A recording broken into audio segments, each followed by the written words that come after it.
Welcome dear रॉकर्ड्स। आज की movie का नाम है राइजिंग स्टार्स, जो 2006 में रिलीज हुई थी।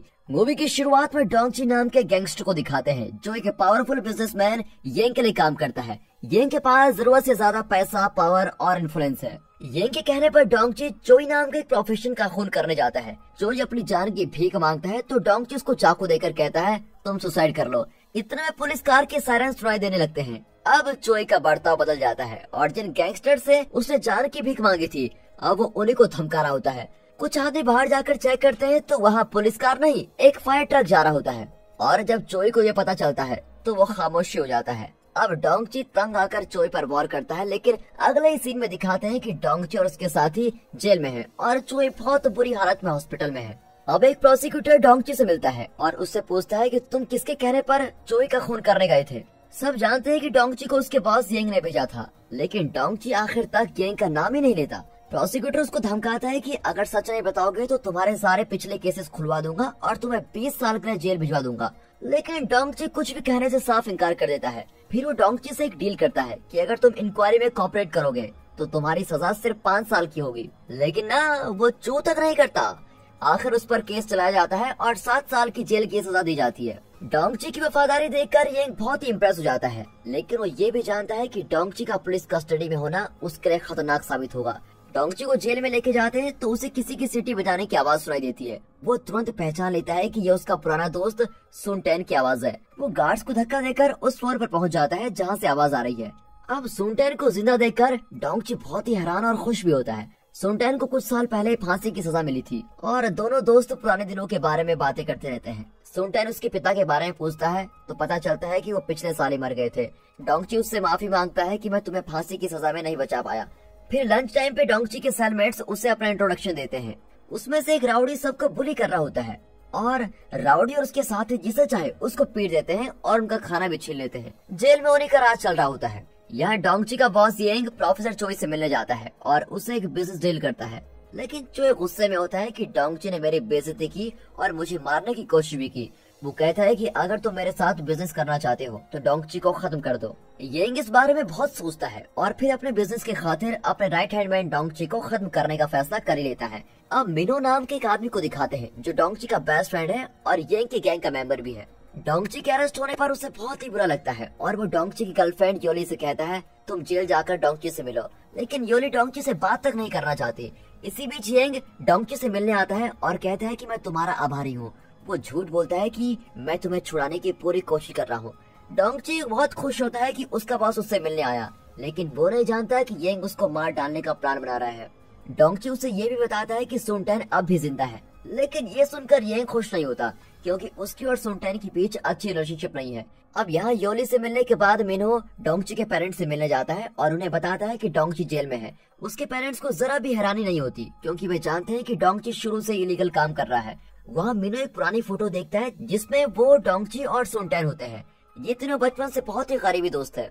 जेल में जब गार्ड्स अपना पहला राउंड खत्म करते हैं तो डोंगची के सेलमेट्स उसे एक सीक्रेट टनल दिखाते हैं जो वे कई दिनों से खोद रहे हैं और जब ये काम पूरा हो जाएगा तो वे यहाँ से बच निकलेंगे। दूसरे सेल में पुलिस का एक गैंग मुंसू नाम के कैदी को पीट रहा होता है। अब अगले दिन ब्रेकफास्ट टेबल पर डोंगची देखता है कि मुंसू का चेहरा घाव से भरा हुआ है और वो बेचारा रो रहा होता है। डोंगची से उसकी हालत देखी नहीं जाती और वो उन पुलिस को मारने लगता है। अब ये देखकर सभी हैरान रह जाते हैं, लेकिन इसके बाद गार्ड्स डोंगची को एक अलग सेल में डाल देते हैं। अगले दिन मीनो उससे मिलने आता है, लेकिन जिस सेल में डोंगची बंद है वहाँ के इनमेट्स को किसी से मिलने की परमिशन ही नहीं होती। प्रोफेसर चोई येंग को एक फैक्ट्री लेके जाता है। वहाँ वो एक जापानी बुड्ढे से एक सिरम निकाल रहा होता है जिसको सूंघने से इंसान तुरंत ही मर जाता है और इस सिरम का एंटीट्यूड सिर्फ चोई के पास है। वो येंग से कहता है कि अगर तुम डोंगची को मार डालोगे तो मैं ये सिरम तुम्हें बेच दूंगा। उस रात कुछ आदमी डोंगची के घर में घुसकर उसके पेरेंट्स को बेरहमी से पीटते हैं। अगले दिन येंग का एक आदमी मुंसू से मिलता है और एक मोटी रकम के बदले में डोंगची का खून करने को कहता है। डोंगची ने मुंसू की मदद की थी, इसीलिए वो ये काम नहीं करना चाहता। अगले सीन में येंग का राइवल गैंगस्टर बोंगशिक उससे मिलने आता है। एक गैंग वॉर में डोंगची ने उसके पैर पर लगातार चाकू मारकर उसे अपाहिज बना दिया था। बोंगशिक डोंगची से बदला लेना चाहता था और उसने डोंगची के पेरेंट्स पर अटैक भी करवाया था। जब मिनो को इसका पता चलता है तो वो तुरंत जाकर डोंगची के पेरेंट्स को देखता है और वे बहुत घायल हालत में होते हैं और मिनो उनको हॉस्पिटल में भी एडमिट करता है। यहाँ योली डोंगची से मिलने आती है और बताती है कि उसके पेरेंट्स पर अटैक हुआ है। अपने पेरेंट्स के बारे में सुनकर डोंगची बहुत ही इमोशनल हो जाता है। जब वो अपने सेल लौट रहा होता है तो मुनसो पीछे से उसकी पीठ पर छुराई भोंक देता है। उसने पैसों के खातिर येंग की डीलिंग स्वीकार कर ली थी। डोंगची उससे लड़ता नहीं बल्कि कहता है कि तुम जल्दी यहाँ से भाग जाओ। अगले दिन डोंगची को हॉस्पिटल ले जाया जाता है। अब सुनटेन से रहा नहीं जाता और वो गुस्से में चिल्लाता है कि जिसने मेरे दोस्त पर वार किया मैं उसको जिंदा नहीं छोड़ूंगा। मिनो को पता चल जाता है कि उसके बॉस ने ही डोंगची पर अटैक करवाया है और वो बहुत ही गुस्से में होता है, लेकिन उसको बताया जाता है कि डोंगची की मौत से येंग की कंपनी का फायदा है। अब मिनो डोंगची से मिलने हॉस्पिटल जाता है। डोंगची को होश आ गया है। मिनो उसे बताता है कि येंग ने ही उस पर अटैक करवाया था। अब डोंगची बहुत ही दुखी होता है लेकिन हैरान नहीं होता, क्योंकि वो हमेशा से जानता था कि येंग अपने बिजनेस के लिए किसी को भी पीठ पर छुरा घोंप सकता है। हॉस्पिटल से लौटकर मिनो येंग से झूठ बोलता है कि डोंगची अब भी बेहोश है और ये कहकर वो अपने दोस्त की जान बचाना चाहता है। मिनो की आवाज से येंग जान जाता है कि वह बहुत गुस्से में है, क्योंकि येंग ने डोंगची को मारने का प्लान मिनो को नहीं बताया था। उसी रात डोंगची को उसके सेल से निकालकर कॉमन सेल में वापस लेके आ जाते हैं और उसको देखकर उसके सभी साथी सेलिब्रेशन के मूड में होते हैं। अगले दिन से डोंगची और उसके साथी एक जबरदस्त एस्केप प्लान बनाते हैं। जेल के बाहर के अपने साथियों से वे कोड लैंग्वेज में कुछ बातें करते हैं और एक रात अपना प्लान एग्जीक्यूट करने का फैसला करते हैं। उस रात वे जेल के एक वेंट से होकर वहाँ के सीवेज सिस्टम तक पहुँच जाते हैं। वहाँ कुछ दूर पर दो रास्ते होते हैं, एक आर्मी बेस की ओर जाता है और दूसरा एयर बेस की ओर, पर वे ये नहीं जानते कि उन्हें किस तरफ जाना चाहिए। इसलिए वे वापस अपने सेल में लौट आते हैं और इस तरह उनका पहला प्लान नाकाम हो जाता है। इसीलिए अगले दिन वे उसी अंडरग्राउंड टनल को खोदने लगते हैं जिसे डोंगची के आने से पहले खोदा जा रहा था। अब कई दिन मेहनत करके वह टनल को खोद देते हैं, लेकिन तभी अनाउंसमेंट की जाती है कि जेल की रिनोवेशन होने वाली है, इसलिए सभी कैदियों को ऊपरी फ्लोर्स पर शिफ्ट किया जाएगा। अब उनकी सारी मेहनत बेकार जा चुकी थी। वे रियलाइज करते हैं कि इस तरह काम नहीं चलेगा और फैसला करते हैं कि जेल की दीवारों को तोड़कर वे बाहर निकलेंगे। दीवारें बहुत पुरानी है और उनमें पिलर्स भी नहीं है, इसीलिए उन्हें लगता है कि अगर सारे कैदी एक साथ मिलकर जोर लगाएंगे तो दीवार टूट जाएगी। अपने अगले ब्रेक में दिन दहाड़े वे सब मिलकर ये नया मेथड भी ट्राई करते हैं, लेकिन दीवार तो टूटने से रही, बदले में उन्हें चोट भी लग जाती है। लेकिन वे हार नहीं मानते। डोंगची और उसके साथी रोज इसी तरह दीवार तोड़ने की कोशिश करते रहते हैं और गार्ड्स को यकीन होता है कि ये सरासर पागलपन है। वे कैदियों की इस हरकत पर हंसने लगते हैं, लेकिन जल्द ही दीवार पर दरार पड़ने लगती है।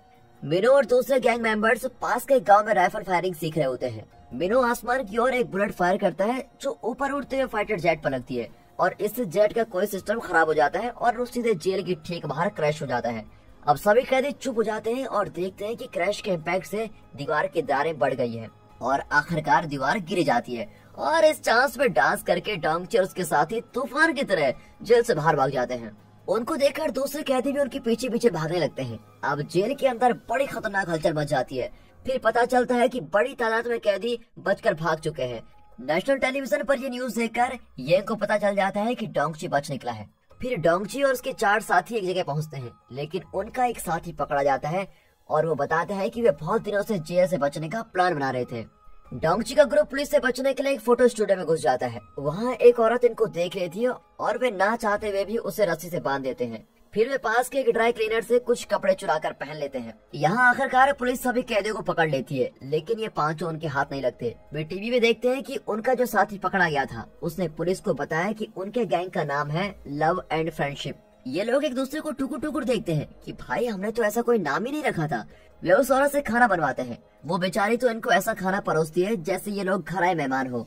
कुछ देर बाद योली उन सब के लिए मोबाइल फोन और कुछ पैसे लेकर वहाँ पर आती है और डोंगची उसको बाहर ले जाकर कहता है कि अब तुम मुझे भूल जाओ। दोनों अलविदा कहकर अलग हो जाते हैं। अब वे डिस्कस करते हैं कि हमें आगे क्या करना चाहिए। पुलिस हमें हर तरफ ढूंढ रही है। अब डोंगची अपने पेरेंट्स पर अटैक करने वालों से रिवेंज लेना चाहता है। बाकी लोग भी उसका साथ देने को तैयार होते हैं। वे बॉन्गशिक के अड्डे पर जाते हैं और उसके आदमियों को खतरनाक तरीके से पीट देते हैं। प्रोफेसर चुए को पता चल जाता है कि डोंगची जिंदा है। उसने येंग के साथ बिजनेस शुरू कर दिया था क्योंकि उसे बताया गया था कि डोंगची मर चुका है। अब वो येंग के साथ बिजनेस करने से इनकार कर देता है और वहाँ से बाहर जाने लगता है, लेकिन तब मिनो उसको पीछे से मारने लगता है क्योंकि उसने डोंगची का खून करवाने की कोशिश की थी। इसी बीच डोंगची बॉन्गशिक का पता लगा लेता है। वो उसके दूसरे पैर पर भी चाकू से लगातार वार करता है और अपने पेरेंट्स पर किए गए अटैक का इस तरह बदला लेता है। अब येंग घबरा जाता है कि डोंगची का अगला टारगेट वही होगा, इसीलिए वो तुरंत शहर छोड़ने का प्लान बनाता है। जब डोंगची येंग की तलाश में आता है तो मिनो उसको रोक देता है और कहता है कि मैं हमेशा येंग का वफादार रहूंगा और उसे हर कीमत पर बचाऊंगा। अब उसके गैंग के दूसरे आदमी भी डोंगची को मारने के लिए वहाँ पर आ जाते हैं। मिनो उन सबको रोकता है और अपने बचपन के दोस्त से 1-on-1 फाइट करता है। डोंगची आसानी से उसको हरा देता है और कहता है तुम इस मामले में दखल मत दो, मैं तुम्हें घायल नहीं करना चाहता। इतने में सुनटेन और उसके साथी वहाँ पर पहुँच जाते हैं और येंग के आदमियों से लड़ने लगते हैं। तभी डोंगची देखता है कि उसका एक्सबॉक्स येंग एक कार में वहाँ से बचकर जा रहा है। वह दूसरी कार में येंग को फॉलो करता है, लेकिन मिनो दोबारा उसको रोक देता है। फिर डोंगची उसे रास्ते से हटने को कहता है, लेकिन मिनो नहीं मानता। अब और कोई रास्ता न पाकर डोंगची फुल स्पीड में उसकी ओर ड्राइव करता है और इससे पहले कि वो मिनो से टकराए, मिनो अपनी गन और सर नीचे कर देता है। मतलब ये कि वो अपने दोस्त को कभी नहीं मारेगा। लेकिन तब तक बहुत देर हो चुकी होती है और मिनो कार से टकराकर नीचे गिर जाता है। अब डोंगची उसे कार में हॉस्पिटल लेके जाता है। इसी बीच पुलिस डोंगची के साथियों को फिर से अरेस्ट कर लेती है और कई पुलिस कार्स डोंगची को चेस भी करने लगती है। आखिर डोंगची अपनी कार रोक देता है और उसी जगह येंग को भी रुकना पड़ता है। डोंगची अपनी कार से बाहर निकलता है और येंग से पूछता है, क्या तुम्हारा बिजनेस तुम्हारे वफादार साथी से ज्यादा इम्पोर्टेंट है? वहाँ के सारे पुलिस वाले डोंगची पर गन पॉइंट कर रहे होते हैं और डोंगची अपना चाकू लेकर येंग की कार की ओर जाता है। लेकिन वो ये देखकर शॉक हो जाता है कि उसके बेस्ट फ्रेंड मिनो ने पीछे से येंग को शूट कर दिया है। कुछ ही सेकंड से पुलिस वाले मिनो को गोलियों से भून देते हैं और आखिर में डोंगची अपने दोस्त को हाथों में लेता है और उसकी आंखों के सामने उसका बचपन दिखाई देता है। और दोस्तों, इसी के साथ ये मूवी यहाँ पर खत्म होती है। अगर ये मूवी आपको अच्छी लगी हो तो वीडियो को लाइक कर दें, चैनल को सब्सक्राइब करना